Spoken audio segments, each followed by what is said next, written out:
We thank God for the way in which He enriched us. His generosity, graciousness, and the courage with which He faced life will always inspire us.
Those who are standing at the far back, would they please come forward and occupy the seats? There are plenty of seats at the front. Please do come forward. Right at the front, plenty of seats. Thank you. Then I heard a voice from heaven saying to me, "Write, blessed are the dead who die in the Lord from now on. Yes, says the Spirit, that they may rest from their labors and their works follow them." Let us pray. O Lord, before your face the generation rise and pass away. We commend ourselves to you, praying that in the presence of death we may be brought to a deeper understanding of the issues of this life and to a lowly recognition of its appointed end. Keep us in unbroken fellowship with the Church, triumphant. Enrich us evermore in those things over which death has no dominion, and bring us at last with all your saints to the rest that remains for your people, through Jesus Christ our Lord. Amen.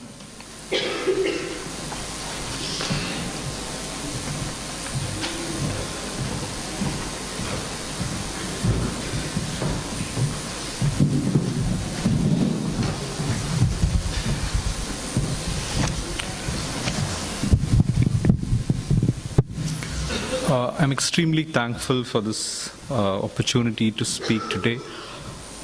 I'm sure Mathew sir would know how much I respected and admired him, but there were many things I could never say to him, which now I have an opportunity to do. I have known him for close to 8 years. My first 3 years in college as a student, it was just very formal interaction. He was just like any other person. It was from my second year onwards that he started playing a very active role in college administration. And slowly but surely, he was winning over all our admiration with the quiet work that he was doing on one corner in college. He did so quite unassumingly. Towards the end of, it was during my MA days that Mathew sir became very much active in college.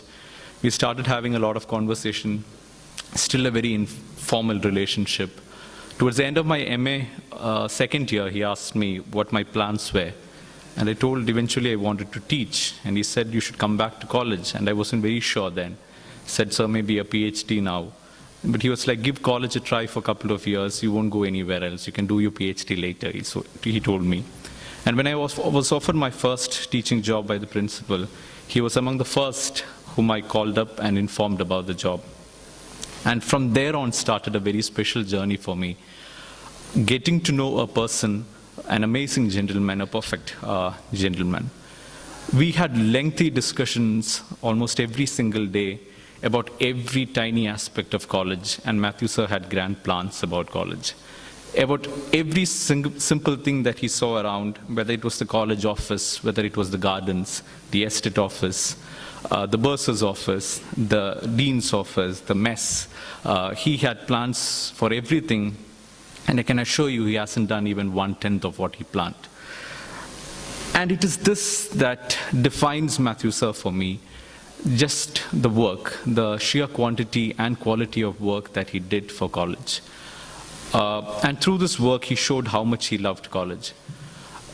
All of us talk about loving college. I too talk about that. But for most of us, it's just the talking that I love Stephens, I love to be here. For a lot of others, it's just about cafe hawks and mince cutlets and rotas. For many others, it's about the 24/7 complaining that you do that college is getting destroyed, college will get destroyed, and college has been destroyed. But Mathew sir was different. His love for college was all about giving back to college. All of us have used this tag. He also was proud that he's teaching in St. Stephen's, but he wanted to give back to college a lot. The sleepless nights that he spent in college office, the grand plans that he made, the fruits of all his labor are going to be huge benefits for college from now on. It wasn't a smooth ride for him, this taking up all this. He was at times ridiculed for his plans. Who would have thought that St. Stephen's, 5 years back, would have thought that St. Stephen's would move to a completely online admissions process? People laughed at him when he discussed the first possibility of this. People laughed when he told that internal assessment could be made online. He did not have a lot of support, but if he was convinced about something, he would take up all the risks that was needed, and he would not care about what anyone else had to say. Sometimes he was alone, sometimes with very limited support, and with a very small team around him. He did a lot of work which was not maybe called for at times. It wasn't his responsibility, some of the stuff that he did in college. I remember when we started working very closely after I came back to college, then once I asking him, sir, this is not work that a bursar should be doing. And his answer was, Benston, the work shouldn't suffer.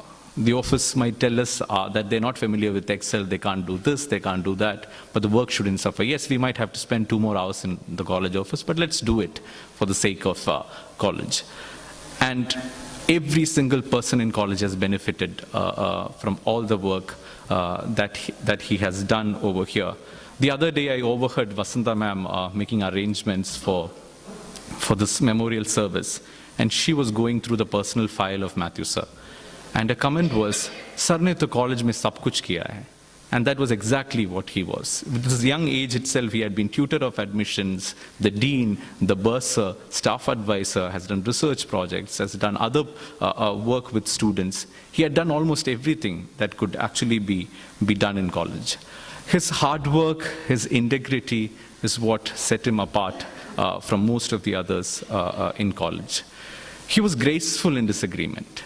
which is a quality that is very difficult to find these days. And it is not often that we disagreed, hardly one or two times. But we had debates, maybe arguments, maybe discussions, whatever you may want to call it. But at the end of the day, he would just say, yes, Benston, you choose to look at it this way. I choose to look at it this way. Let's talk about it again tomorrow. And that is how we might just leave for the day. And this graciousness that he showed, how graceful he was in debates and in disagreements is something that will be missed in college. And that's something which will never be replaced about Mathew, sir. All this is the professional aspect that I've talked about. For me, the relationship was a lot more than professional work or the associate bursar and the bursar. Mathew sir's and Meena ma'am's house for me was, after I came back to college, and as Mathew sir would say, hasn't changed a bit from the time I came in 2006-07, a typical Malayali boy, unsure of Delhi's pace and struggle. That was a shelter for me, like the chais, the discussions, the meals that were often offered. And I could share with him all my anxieties, insecurities, and he would listen patiently and give me all the advice that was needed. We had our evenings of badminton, and that were the most beautiful days that I've ever had in St. Stephen's College. Me, Raghunathan sir, Mathew sir, Dr. Mahesh, a couple of students, a friend, Mr. Vinayan from Delhi School of Economics.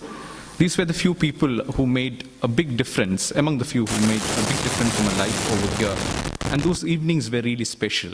Both the badminton and the discussions that followed afterwards. He was competitive. He was very excited. He was a fighter. Right? He would make strategies to make sure that we don't lose a match against Raghu and Vinayan. And if you lose one, the next day he'll be back with all the plans that was needed. And you could see that that if he gets into something, he really gets involved and wants to do a perfect job over there. Ma'am has many times, Meena auntie has complained about how maybe he would spend hours and hours worrying about only college and college work, spend sleepless nights, at times in the college office itself. But you could see that dimension in whatever he did. He was a perfectionist, but did everything in a very unassuming manner, never bothered at all about the rewards, at times doing just thankless work. He was a fighter, there was no doubt about it. It was not just on the badminton courts that he was a fighter. His battle, this 1.5 years, was one which not many could have fought the way he did. He came to know about it last August. Last August he came to know about it. He called me up. He knew about it from the online reports. And he asked me to go and collect the reports from ILBS. I met him only after that. And he was about to leave for Velu for his treatment. The confidence, and he was like, Benson, we'll see. We'll fight it out. That was always his words. My information about what his condition was largely through him. And just because of that, I shared a lot of optimism. Because a lot of others knew about it. I had heard news, but I chose to ignore it. And I chose to believe what Mathew sir believed. And he was fighting. He was not giving up. This went on. In May, June, we got him back almost perfectly. 3-4 months, fully fit. And that, I think, was a certain gift to us, to have him back in that condition for 3-4 months, fully fit, even thinking of coming back and joining us for badminton. But he passed away on Tuesday, on 8th or 9th of December. That Thursday, the Thursday before that, we went together to the hospital and learned that he had a clue after seeing the reports, but we learned about the relapse. The way he has touched the lives of many people was very obvious to me when I saw the doctor fumbling in front of us. Like a young doctor, a very professional one, but these few months he had gotten so close to Mathew sir, with all the discussions about academics, about chemistry, and they would even discuss the chemistry of the drugs that they were using on Mathew sir. And the doctor was actually fumbling when he wanted to tell Mathew sir that the disease has relapsed. and he was fumbling, and I've never seen a doctor in such a situation. It was evidence how Mathew sir had touched his life also. And on our way back, he again said, "We'll fight it out, Benston." And we were back to discussing college, even after having received a news like that. He was worried about things, but he was worried most about college, missing college. Even when he stayed out, he always wanted to know what was happening over here. These are certain things which I'm really, really going to miss about Mathew sir, things which are irreplaceable. And I don't have much to say to Anand or Vineet. All that I have to say is you might have heard even better things about your father from even bigger people. But be proud about him every single day from now on. He was a perfect gentleman. He has made a difference wherever he was. There is a verse from the Bible which is often used in services like this. It's from 2 Timothy chapter 4, verses 7 and 8. "I fought the good fight. I've finished the race. I've kept the truth. I've kept the faith. Now there is in store for me the crown of righteousness." I don't think anyone else fits these words perfectly, more perfectly than Mathew sir did. Dear sir, it was truly a privilege knowing you. It was sheer joy and pleasure working with you. It is sad that we didn't have more time. College won't be the same without you. I'm going to miss you badly.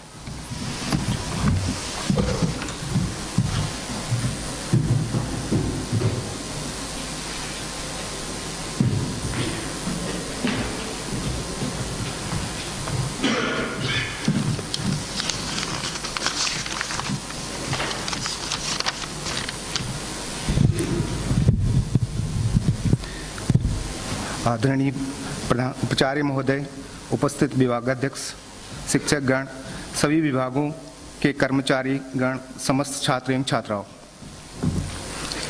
आज हम जिस निमित्त यहाँ पर उपस्थित हुए हैं वह बहुत ही दुख का कारण है। हमारे महाविद्यालय के शिक्षक श्री के.एम. मैथ्यू जी का निधन 9 दिसंबर 2015 को हो गया, ये आप सब जानते हैं। अतः आज हम सभी यहाँ पर उनको श्रद्धांजलि देने के लिए उपस्थित हुए हैं। मनुष्य जब जन्म लेता है तो उसके अंदर सांसें होती हैं, और जब मृत्यु होती है तो उसके पास एक नाम होता है, और इसी को जीवन कहते हैं। और ऐसा ही जीवन मैथ्यू सर ने इस कॉलेज में जिया, और उन्होंने अपने नाम को सार्थक किया। जो उन्होंने ये नाम अपने जीवन में पाया उसको उन्होंने सार्थक भी किया।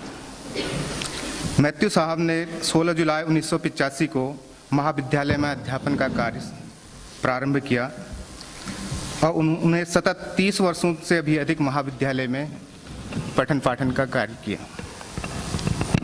उन्होंने अध्यापन के साथ में प्रशासकीय कार्य भी किए, और महाविद्यालय की ओर से जो उनको कार्य दिया गया वो उन्होंने बहुत ही अच्छी तरह से निभाया, और उसको बड़ी ही प्रवीणता के साथ किया।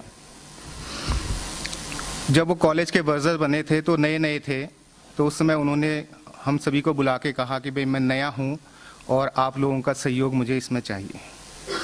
तो हमने कहा सर जो हमारे पास होगा वो हम आपको पूरा देने की कोशिश करेंगे।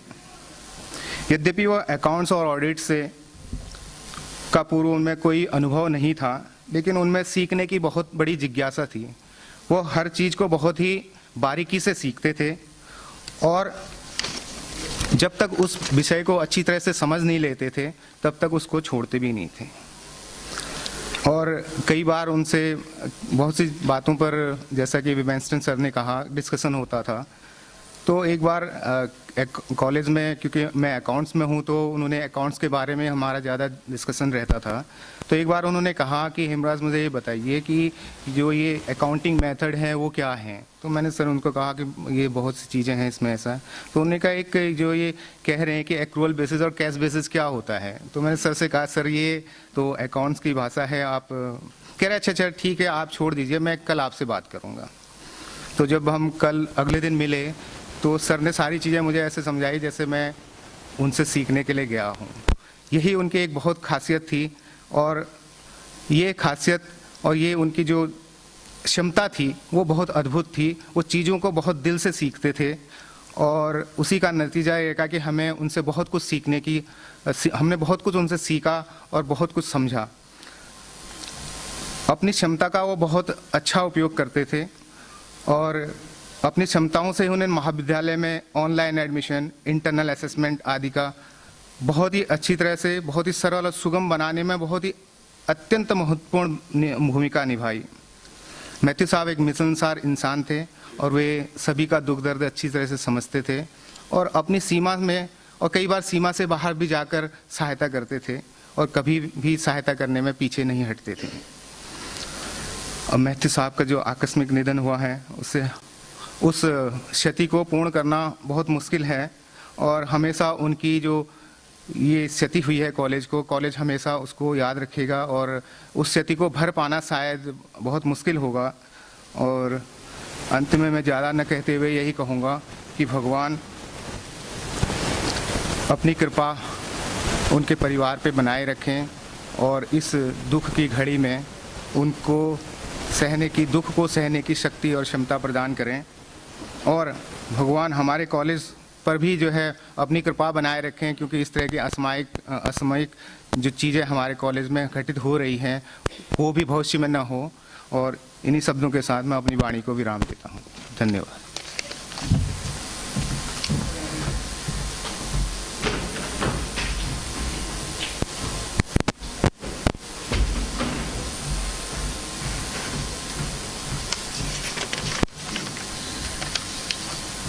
It's with a very heavy heart that I stand here today. I could not even have imagined that I would have to stand here and pay homage to a much younger colleague. But God willed otherwise. I am deeply saddened by the loss that the Department of Chemistry and the college has encountered on losing Mr. Cam Mathew. I had the opportunity to work with Mr. Cam Mathew over a long period of 30 years. Being from the same discipline, we shared theory and practical classes. I also worked with him in various committees involving admissions, examinations, fellowships, etc. And I found him extremely soft-spoken, a thorough gentleman, but one who stood by the courage of his convictions. In the departmental meetings, he presented his views very gently but firmly. He was very popular with the students, understood them, heard them out. He was always approachable and open to solving their problems. As a bursar and a chemist, he understood and took care of the needs of the department very sympathetically. My heart goes out to Meena in this trying time, and may our prayers, mine and my colleagues, serve as comfort to you and your loved ones. Mathew's ever-smiling face will always remain etched in my memory. Fond memories are what we have to remember dear Mathew by. May God rest his soul in peace.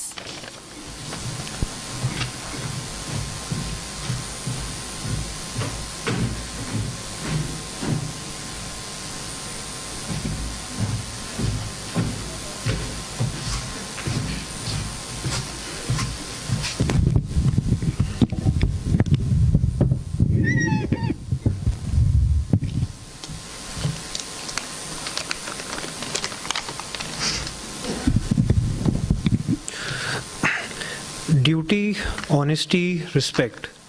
These are qualities that my father not only held in high esteem, but practiced every day in his life.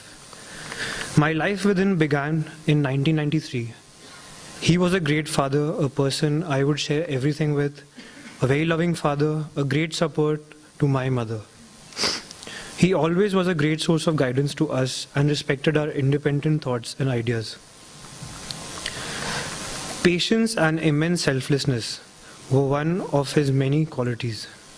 This was very evident at home. He would also spend endless hours in college not expecting his contributions to be appreciated out loud. For the past 8 years, I saw his involvement with college only go up many folds. This was possible only because of the great support and encouragement he got from the principal, Reverend Falson Thambu, along with my father's colleagues. Even through his illness, for the past 1.5 years, my father kept his spirits and hopes very high. It was his optimism and appreciation for the gift of life that allowed him to live through these years without much pain, physically and mentally. He fought the fight and did not give up till his last breath. Summing up my father's life, I keep coming back to one thought. It was a silent life, well lived, and I am really inspired by it. Today, on behalf of my mother, myself and my brother, I express my sincere, heartfelt gratitude to the principal, Reverend Falson Thambu and his family, the entire St. Stephen's College community for the enormous support, love and concern which we experienced all through my father's illness and also after he left us. Thank you so much for your fervent prayers and presence at all times. It really, really meant a lot to us. Thank you.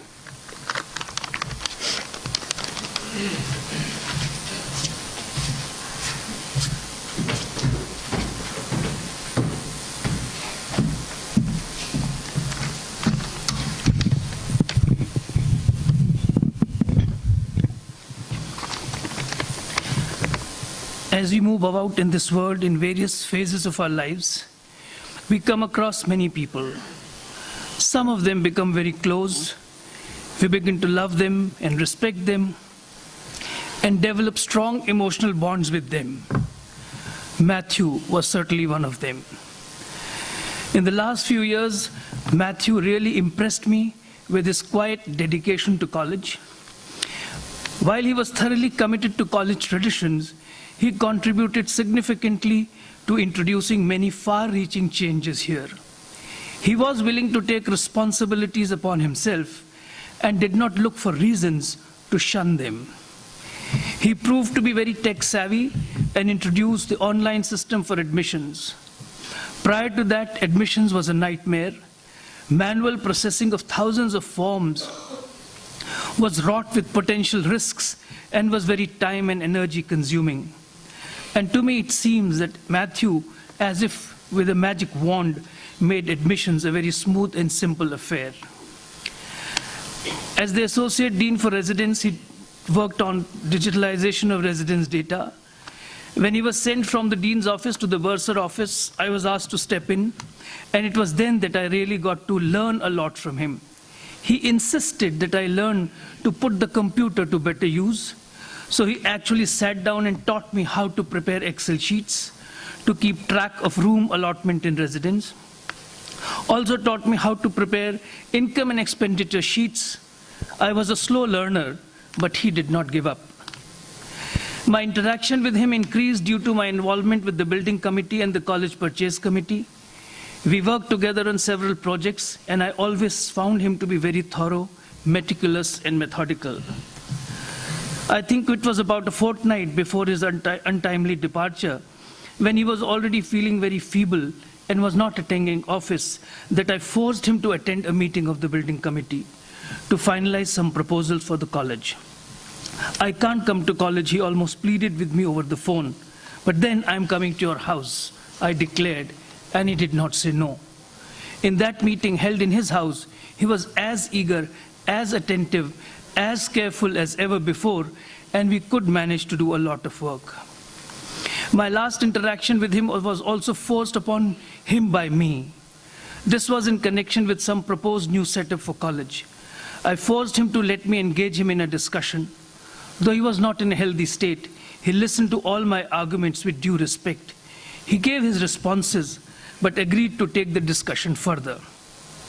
His excellent work as the tutor for admissions, dean and bursar, and his pleasing disposition towards all made many of us believe that he was the stuff that would make a great principal. But tragedy struck, and we are here holding a memorial service. Our desires and demands and many wishes unfulfilled, and have left a void in our college that will be difficult to fill. but you have also proved the validity of the belief that greatness of a man is to be measured not in terms of the offices he holds or the wealth or knowledge that he accumulates, but in terms of the large circles of friends and admirers he leaves mourning for him.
Let's hear the word of God according to Gospel of St. John, chapter 11.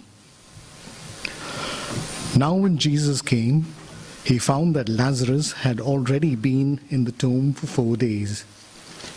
Bethany was near Jerusalem, about 2 miles off, and many of the Jews had come to Martha and Mary to console them concerning their brother. When Martha heard that Jesus was coming, she went and met him, while Mary sat in the house. Martha said to Jesus, "Lord, if you had been here, my brother would not have died. And even now I know that whatever you ask from God, God will give you." Jesus said to her, Your brother will rise again. Martha said to him, I know that he will rise again in the resurrection at the last day. Jesus said to her, I am the resurrection and the life. He who believes in me, though he die, yet shall he live. And whoever lives, believes in me, shall never die. Do you believe this? She said to him, Yes, Lord. I believe that you are the Christ, the Son of God, he who is coming into the world. This is the word of God.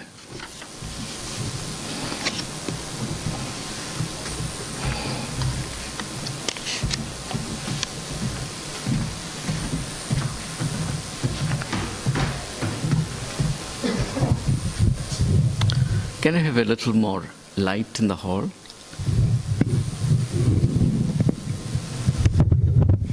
Thank you.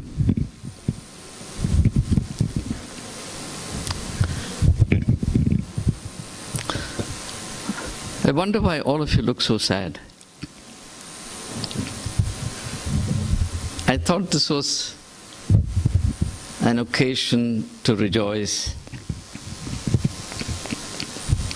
to be happy, to be grateful.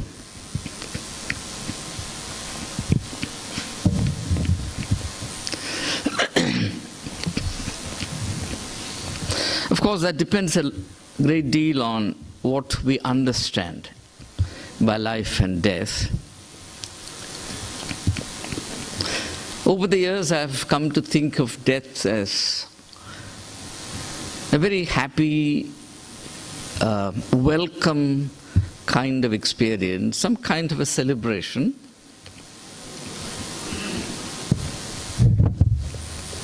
That's because I believe that death is not a full stop. Anyway, now in the passage that was read out to us just before I rose to speak, there is an affirmation that those who die will rise again. So there is a certain reflection on the nature of death. And that obviously goes quite contrary to what is often popularly thought about it. Of course, there are different ways of understanding this. I'll only make one suggestion before I move on to say something more personal about Mathew, my friend. How does a person rise again? I certainly believe it happens. But I don't believe that it has to happen only after some kind of an eschatological event in what is called the other world. I believe it can happen here itself.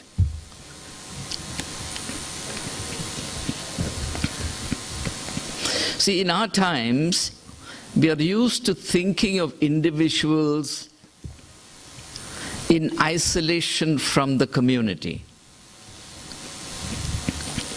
An individual is a self-contained unit for us. So we talk about me and my life. And it's almost taken for granted that between you and me, there is a breakdown. There is a discontinuity. That nothing flows between the two of us. I begin my life, I live it, I end my life, and that's it. The curtain comes down. But that's really not true. It never was true, it is not true, and never will be true. If you look at human experience, we are all touched by, enriched by the life and work of those who have gone on before us, the institution where we are together. Scores of people who physically died are alive in this college. When the 7th of December comes, for me it's a very profound experience for this reason. I sincerely and very concretely believe that they live.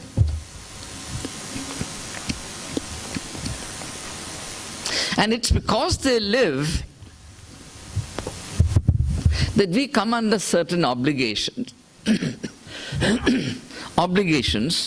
and experience certain kinds of inspiration.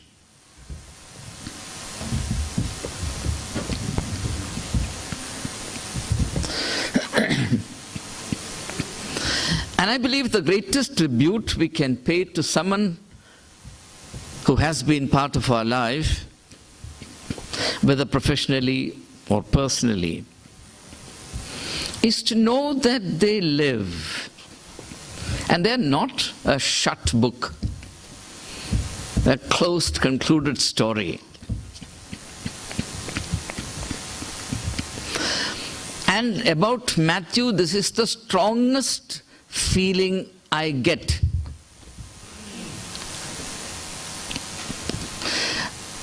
Only about 2 people have I felt so strongly about this eternal reality.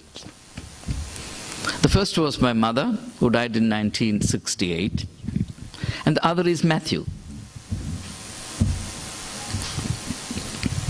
One day, my children asked me as to why it was that I never took them to my mother's tomb. I told them for the simple reason that I don't believe that my mother is dead. She lives. She lives in me. That's really true.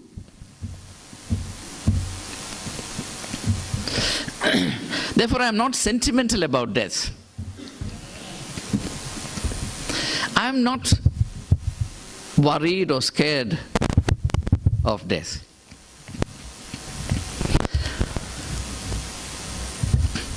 But there is something that's extremely important.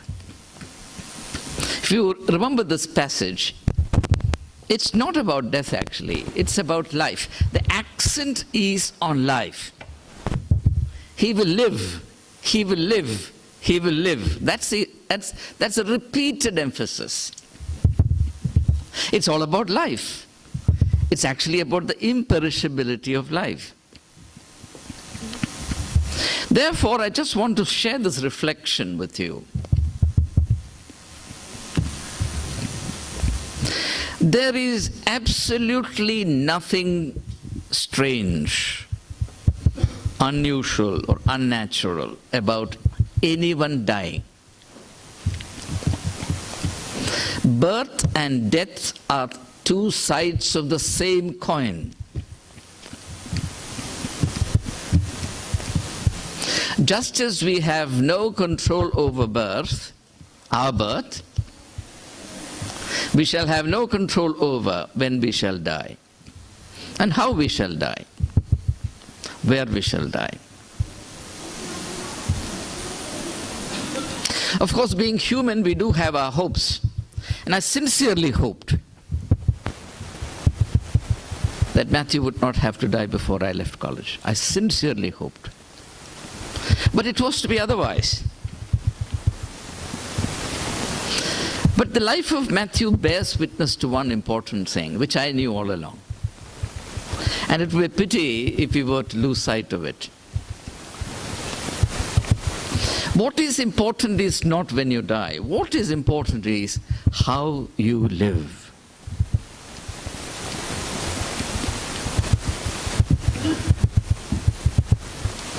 If you are not passionately committed to entering into the fullness of all that your life holds, what difference does it make whether you die or not die, whether you live or not live?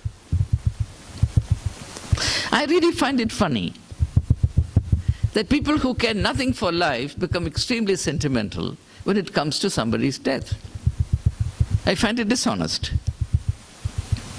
If you don't respect life, if you don't treasure life, if you don't believe that by coming into this world there is a great purpose to be fulfilled, If you don't believe that the foundations of life are sacred and that it is punctuated by eternity, if you don't believe that life is the greatest treasure imaginable, then what does death mean?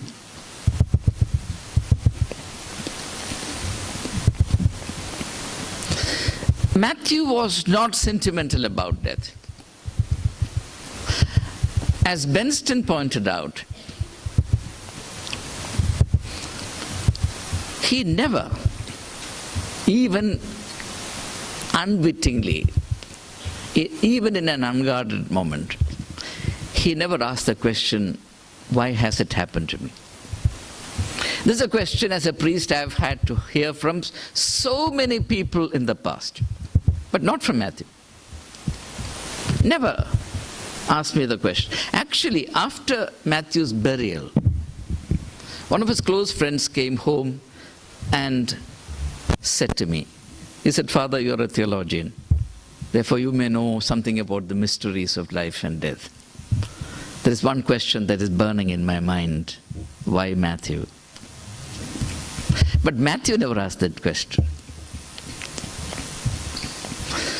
Matthew told me repeatedly, as he said to Benston, "We'll fight it as it comes." And he did.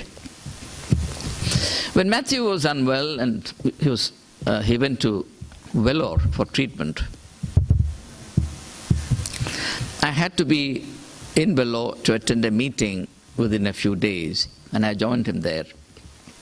And I called his treating doctors aside, and I asked them for a frank assessment. And I was told very clearly, 6 months. 12 months would be lucky. And I'm sure Matthew knew about it. And the doctors told me not to tell him at that stage, and I did not. So, the test of a person's mettle is how he faces up to this reality. He never flinched. Not once. There is a reason for it. The reason is, and that is what I commend to you, my young friends, he lived life to the full. Matthew was an entirely self-made man.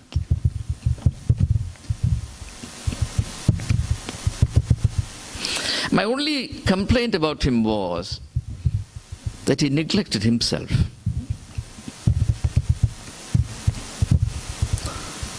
From the time I came back to college, first as the principal OSD in 2007, I have been after him relentlessly to get him to do his PhD. He was so engrossed in the work of the college that he never bothered to get himself registered. I have fought with him on many occasions. Matthew never cared for himself. And I had to tell him, Matthew, if for nothing else, think of the 5 increments. You need it. Then I had to talk to the university head of the department, chemistry. And I said, please, for God's sake, help me, not him. I want him to do his PhD for the sake of the family. And finally, he got himself registered. Matthew never cared for himself. He found all his fulfillment in the work that we did, work that he did. The junior members do not know this, that colleges have vastly improved infrastructure and campus as compared to 2007. There is hardly a facility which has not been renovated. There is only one reason for it, and that reason is a gentleman called Mathew. You know, this college, the greatest blessing of this college is that we are poor, we don't have money. Therefore, we have to do the kind of work that others would get done with 1,000 rupees, spending maybe 10 rupees or 15 rupees. Through 2 consecutive summers, Matthew took upon himself the work of renovating practically every facility in college. Through the summer months, he was at it relentlessly, day or night. And I used to feel worried for him.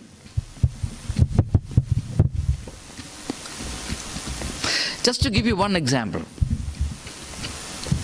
I was told that the visually challenged students of the college were finding it difficult to walk on the college walkways or campus roads. The surface was very up and down. They were laid in 1939. And a couple of visually challenged students stumbled and fell. It pricked my conscience. And I called Mathew and I said, Mathew, this is simply not acceptable. A visually challenged student stumbling and falling on the walkway of the college is simply a shame. We have to do this. Please get hold of the architect, get an estimate done. Mathew went after it immediately.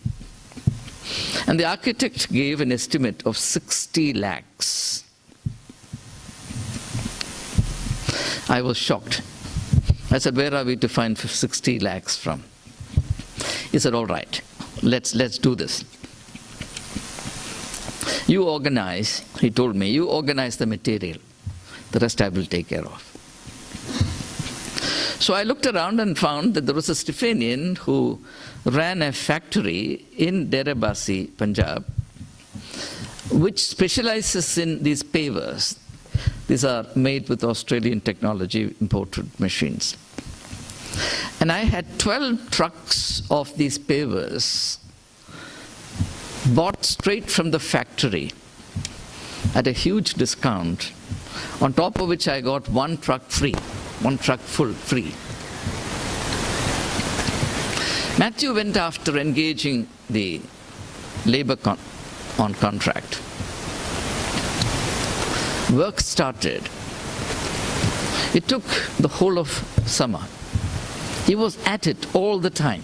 To cut a long story short, our total expense in renovating the campus roads was not 60 lakhs, but 19 lakhs. That was Mathew.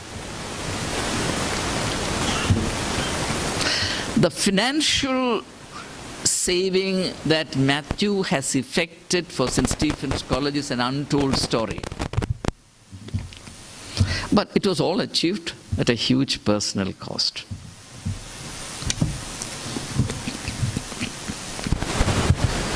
There was a time when Mathew was a bit diffident. Diffident particularly about speaking, addressing gatherings. But I knew, having interacted with him, I knew that he had a very clear mind. I'm sure many of you would have noticed it. Mathew had a crystal clear mind, which is actually a reflection of character. Only a person who stands on truth can have clarity. So I told him, look, you have everything it takes to become a good communicator, so I would like you to address the assembly. Fortunately, he was not in the habit of saying no.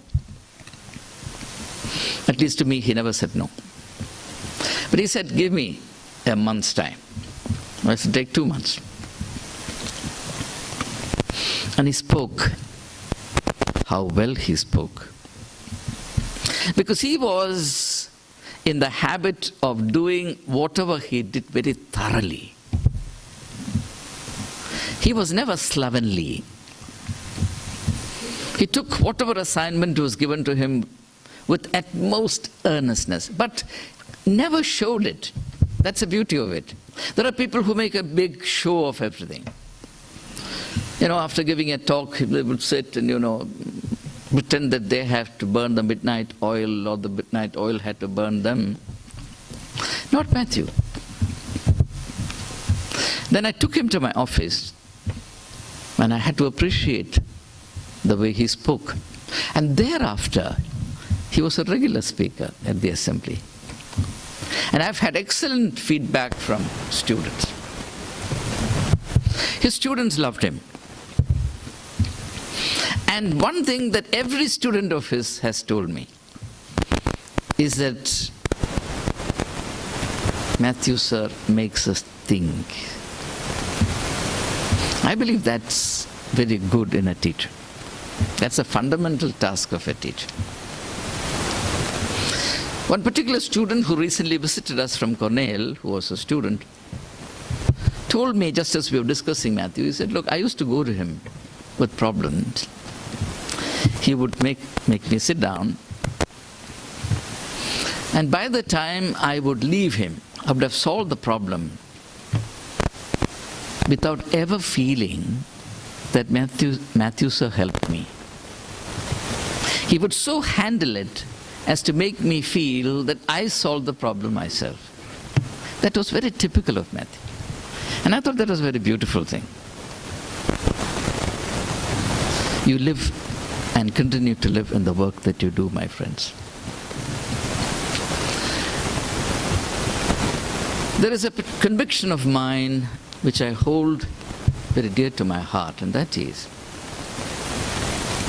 our work is given to us, I believe, not by human beings, but by the Almighty Himself or herself.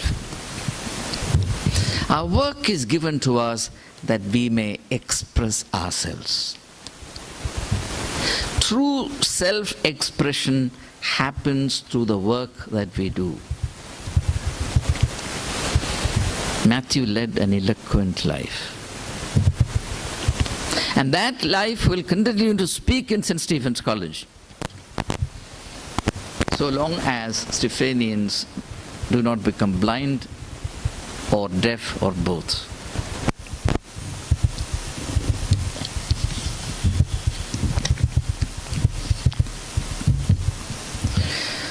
You know, I used to be amazed at Mathew's ability to conduct the choir. I don't know how many of you know that Mathew was very deeply committed to music. Yet he was not scientifically trained in music. He picked it up himself. That's why I said he's an entirely self-made man. Not just in accounts, in music. I have tried my level best to do it for myself. I couldn't. I never had his patience. And he had such an accurate ear for every note without which you can't conduct. And he would find all the time in the world. And junior members would flock to him. He had that rare, quiet magnetism, almost like the tender rays of the morning sun. And he had that ability to bring out the best from whoever went to him, without ever obtruding on the life of anyone. He was never curious, never obtrusive. He never poked his nose into anybody's affair. But he had that ability to draw out the best from everyone. I want to bear witness to it myself. I am telling you this, my friends, without Mathew around, I could not have done even 40% of what happened. I don't say I did. What happened in St. Stephen's College in the last 8 years. The other day, Mr. Raghunathan came to see me in the office, and I was signing certain papers. This is before Mathew's death. And I was just signing like mad. Because the one activity that I really despise is signing papers, because it's so very mechanical. It is soul-stifling. But almost 50% of the work that a principal has to do is to sign. I would rather, given the choice, resign than sign. It is such a... So I have a tendency to get rid of it. Raghu, the careful person that he is, looked at it and he was appalled. He said, what are you doing? How can you do this? How can you sign papers like this? I said, Raghu, there is Mathew's signature on the paper. Therefore, I'll sign. In the mysterious dispensation of the divine, I was not given a blood brother. I grew up only among women. And there is, of course, this impression everywhere that I am a hater of women. The National Commission for Women said I'm a misogynist. The fact of the matter is that I have not grown up among men at all. I grew up in a home only of women. I have lived all my life only among women. My wife and daughters are both women, 3 of them are women.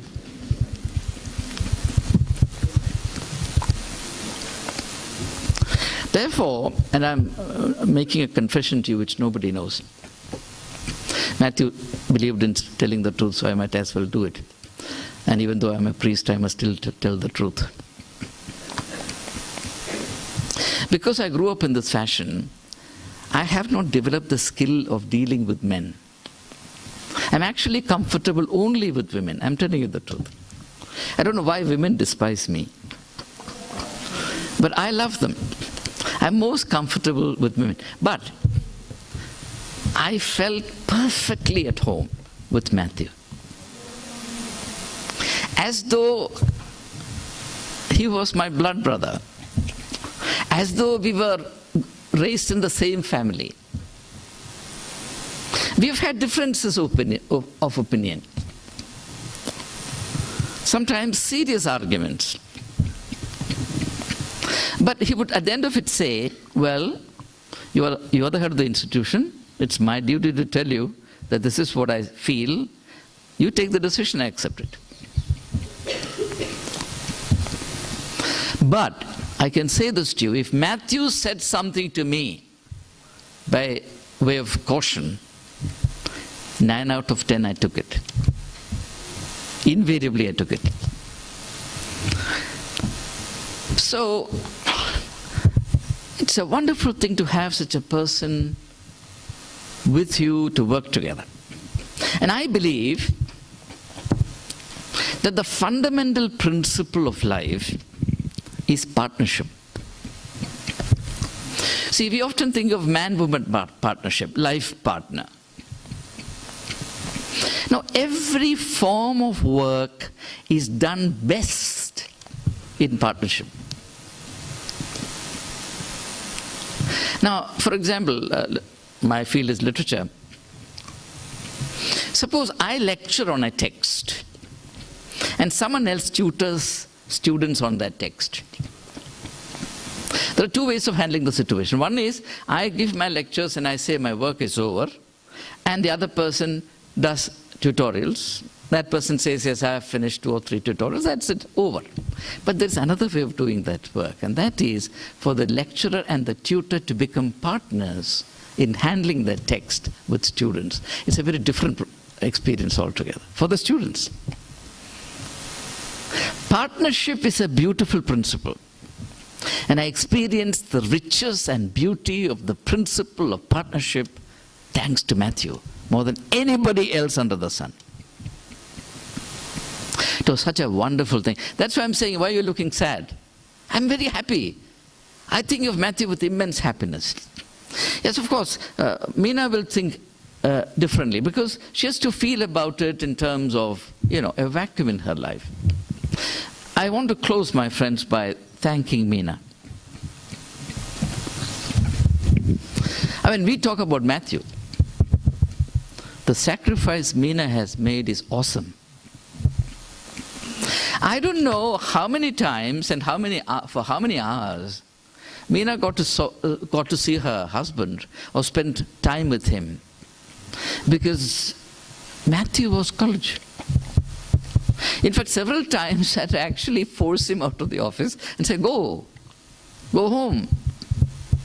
And it used to hurt my conscience that during the times admissions were in progress, he would go home 3 a.m., 4 a.m. in the morning. And he would be back here at 7:38. Another thing that used to touch me is that as a tutor for admissions, Mathew would make it a point to answer every email query that went to him. On an average, 600 to 700 emails he would write. He had time for everyone. I don't think anyone sitting here or anyone who had ever met him heard the familiar excuse, "Oh, I'm busy, come some other time." I don't think it has happened. Now, we take such things for granted. We always complain if somebody doesn't spend time with us, but when somebody stretches himself to the breaking point and finds time for us, we are never appreciative. That is something seriously, there is something seriously wrong with us in that sense. Experiences like this, when we acknowledge the value, the beauty, the greatness of a life like that of Matthew's, is also an opportunity for us to examine ourselves and see what is our attitude? Where do we actually stand in comparison to him? Anyway, I think in all of this, the sacrifice that Meena, Vineet, and Anand have made for the college is something that as a community we need to acknowledge and feel immensely grateful for. Meena, I wish I had the eloquence, I had the words to tell you how profoundly we respect you. I don't think you have ever looked upset, angry, because I've met you in between. And the valor with which you stood by him in the most trying times of his life. And your almost brittle efforts to give him strength. These are things on which I have spent small hours in the night thinking, wondering at the awesomeness of it all. And to Vineet and to Anand, I have to say this. Your dad lives in you. He has set before you a great example. It is not a small thing in this day and age to have a role model in one's own parents.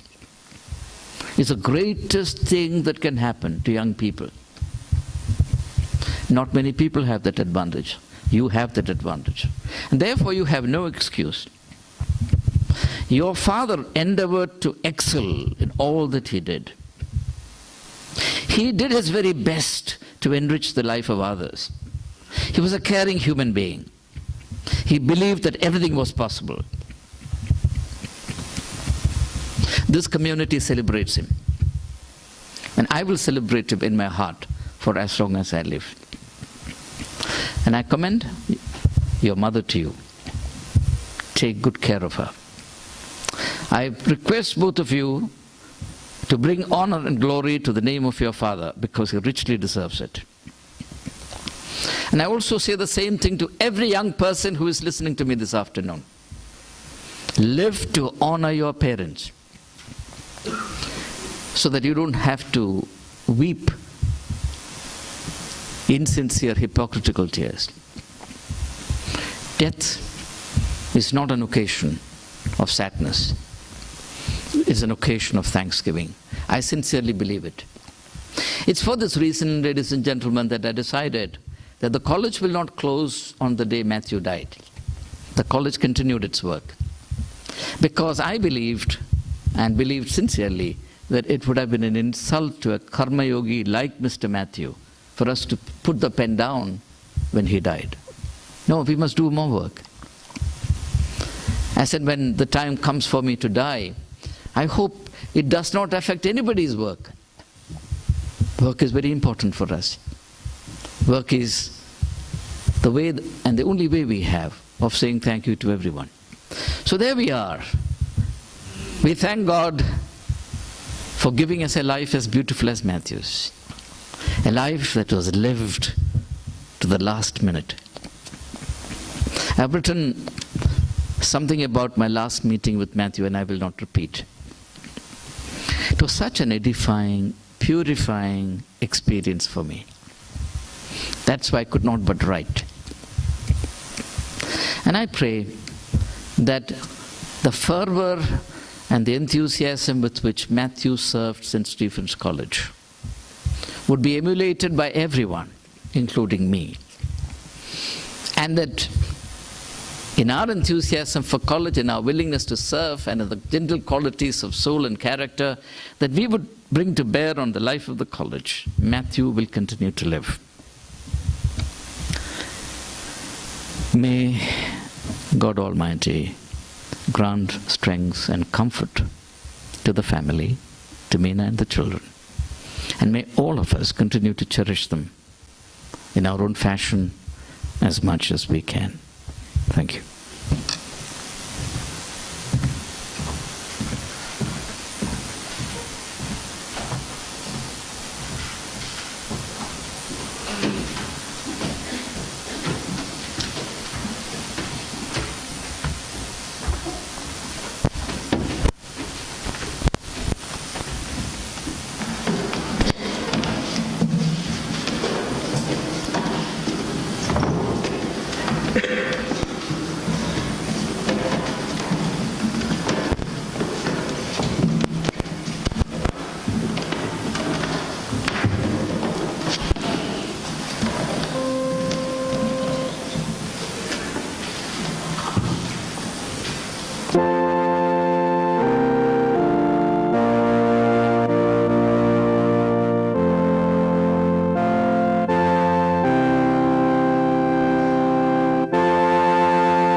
with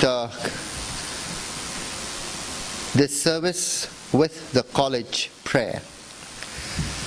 Let us stand.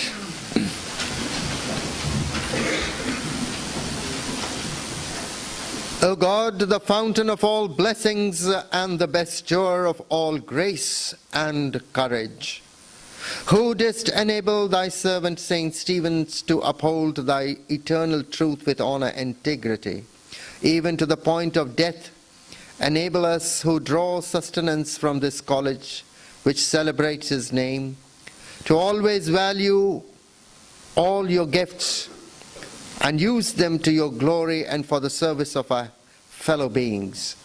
Grant that our lives be lived with the honor, integrity, and courage so exemplified by thy servant Saint Stephen's. Amen. And I heard a voice from heaven saying, write this, blessed are the dead who die in the Lord. Blessed indeed, says the Spirit, that they may rest from their labors, for their deeds follow them. May the faithful departed, through the mercy of God, rest in peace. Amen. You may please sit.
wish to thank all of you who have come to be part of this very solemn, meaningful, and intimate experience of bidding farewell to someone